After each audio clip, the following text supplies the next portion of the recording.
Okay, now that was the RR, the PR, the purchase requisition. Now we're going to talk about the purchase order. Once you've gone through this, there's 3 to 4 levels of purchase requisition signatories. It goes to the PO.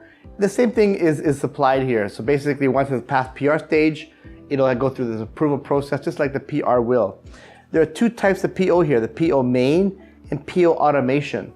The difference between the two, the PO main basically is just making a PO. You can make a PO here, you can print this, save it, and give it to your suppliers at any given time. The PO automation is connected to the system in the area of it'll automatically place all the below minimum stock levels as a default, as your reorder points. Now, this is awesome because if you have, let's say, 1,000 SKUs or 3,000 SKUs, it's very time consuming for you to have to one by one make a PO for each and every single one.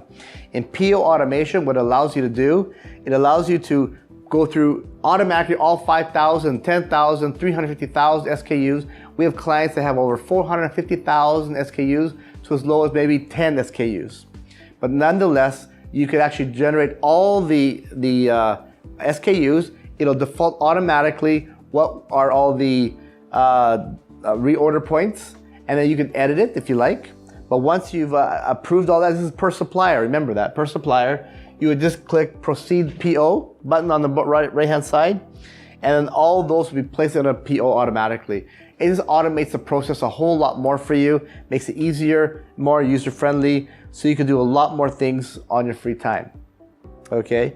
Next thing you have, when you make a PO, you give it to your supplier, they're going to deliver the products to you, am I right?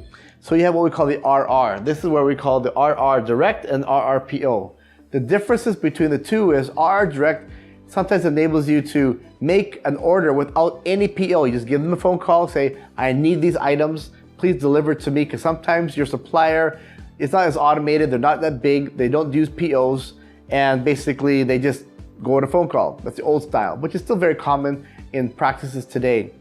But if they are a bigger kind that needs to have a PO, then you have the PO.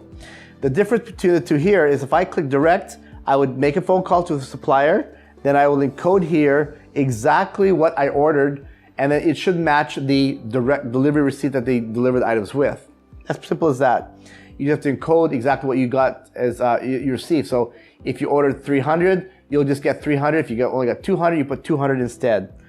Now, the other one is the RRPO. On the RRPO, this is driven by the purchase order. So if you have a PO that has a certain amount of SKUs there with the quantities already set, you just have to pull it out. You don't have to re-encode it again. It's called smart integration, meaning you encode once and all of everything else after that will see that data. That will minimize, if not eliminate, input error or human input error. Okay, so what ends up happening here is you just kind of choose the PO. You just have to encode let me just choose a PO now if I have one in here. Let's say this PO here, there's a little list here. I'll click this one. Okay, and you can see, I'm looking for a PO here for you. Here we go. Okay, so here you see a PO and you just encode here what did you actually receive. If you order 500 laptops, for example, you only get 50, you encode 50 and then it'll adjust accordingly for you. After that, once you receive the items, this is already connected. As you can see here, there's a sample. So you can see, for example, here, what you ordered, the PO quantity was 6, okay, meaning you ordered 6. And you can also encode actually what you received, okay? So what you received, all you gotta do is highlight the item on top, left-hand corner, checkbox right there. And then you would,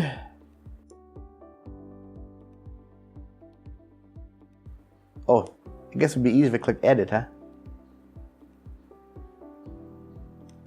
Start again. When it comes to receiving POs, what you would do basically, or our direct, which I shared earlier, we have RRPO, meaning receiving report from a purchase order. I pulled out a sample already for you. On this sample, you have, let's say, these 3 items. You ordered, for example, 6 PO quantity, as you can see here, right there, 6 PO quantity. On the 6 PO quantity, you only receive, let's say, 5, because they back ordered 1. You just have to highlight it by clicking the checkbox on the far left-hand side, click Change Quantity button right here. It's shortcut is F3. If I click that, as you can see, it's defaulted to 6. I can make that 5. If I click 5, it updates it. So you can see now there's 5 that's been received, but still the PO still says 6. Now, the difference with the 1, you have a choice. You can either keep it as a back order, so when they do send to you the balance of the 1, you can pull the same one out, or you can cancel the balance if you wish. The great thing about this is connected to accounting. So once I save this data and I post it, this is actually connected to the accounting system, which I showed in other videos. And what ends up happening is it'll actually make the accounts payable voucher, it'll make the check payment for the supplier automatically. That's the RR. Now, the other module here is called SI, Sales Invoice. This is for the wholesale functionality of your system. So if you're going to be selling items from your warehouse on a wholesale price, you use this module. So in this example I'm going to give you, I just click New.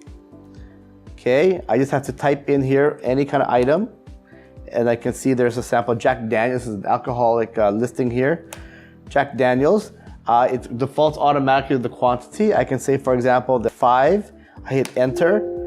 It says to, which is a great feature, it says here, please check your balance because the balance is 0, meaning you can't order more. Now, our software MMS has the capability to override that. In the system setup, you can say if you are going to be allowing negative numbers, it will do that if you wish. But if your business model says you do not want that, it's only items that you have in stock, and you turn that off. So right now, in this example, I have it turned off, meaning I can't order that item because there's none left, or there's no balance at all to sell. Okay, so basically, in short, I have to close that and find another item that I can find that has some stock levels. I'll say this one, DE powder, because there is 23 of them. Okay, so here, I'm going to order, let's say, 7. Did I just pull the right one?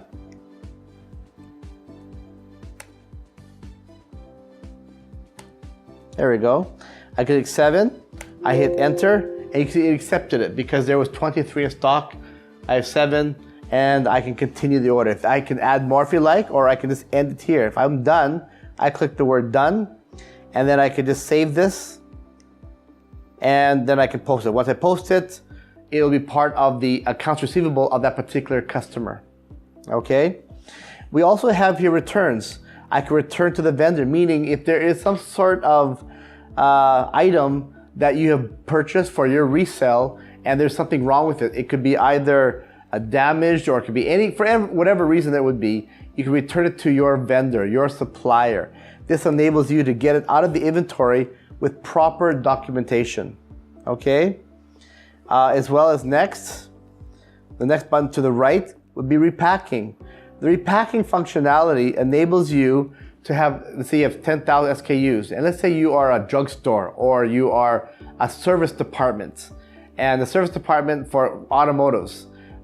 You can say, for example, if you buy, this could be anything. If you get an oil change and you get power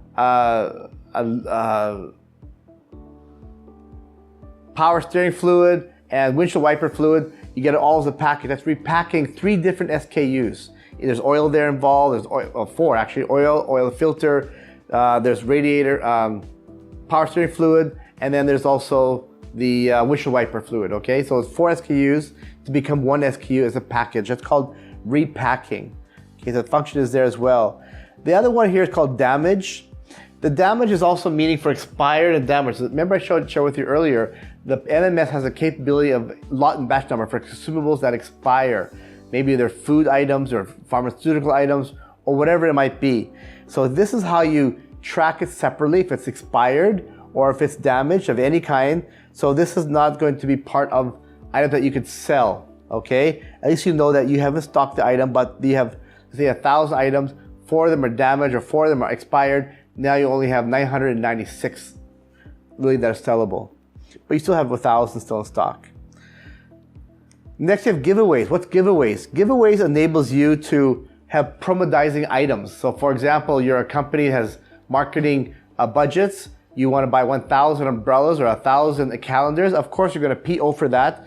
Purchase it. It's going to be part of your stock. But how do you get out of inventory without showing it got stolen or got lost or whatever? You put it through what we call the giveaway or promo module, which you see right there, which enables you to get 1,000 umbrellas or 1,000 calendars out of the inventory and give it away. So your accounting does not notice it. Oh, what did it all happen to it? You paid for it, but there's no money to show for it because it's under the marketing or giveaway or promo module. It's a nice way of getting it out properly. Okay. Next after that, we have PC. That's called physical count. I know you should do this, and hopefully you do, but you'd be surprised in my travels, a lot of companies, actually for the first time when I meet them, when I mention physical count, they look a little bit embarrassed because they haven't done it in years. Now, if you do have that option to do that, or you have that procedure in your company, this is what enables you to do that. It's very simple. You have your weekly cyclical count, maybe every week, every month, every year, however it might be. Some businesses are every day, depending how critical you are at. There's a lot of pilferage in your company. You click add, as you see the lower left-hand button. Now I click the word search, okay? At the search item, I can choose different ways of counting your items because sometimes you don't count all items at the same time. If you have 1,000 or 10,000 or 15,000 SKUs, you never count them all at the same time unless you shut down the business for like one day and you lose any kind of sale. So you can do that if you wish, but you can also search by selected item or by item range. Selected item means just one item. So you can search what item you're going to count. Let's say it's labeled price tag here. Hit enter, and that's just the one you're going to count. So it enables you, instead of counting 4,000 items, count just one because you're just adjusting the counts. On top of that, let's say it's not going to be by item. You can go with item range, meaning I could select here from A's, example, aircon supplies, all the way down to, let's say, the letter G. So I'll go to the letter G. Okay, what that does is it will take from aircon supplies to the letter G and then bring it in. You can count just those items only. That's another way of doing it. Or you can actually search it from different ways. So I'm just giving you different options you can do. Some do by barcode, by category, by category range, or by row. The row meaning the shelf where it's located on, which is sometimes more commonly done.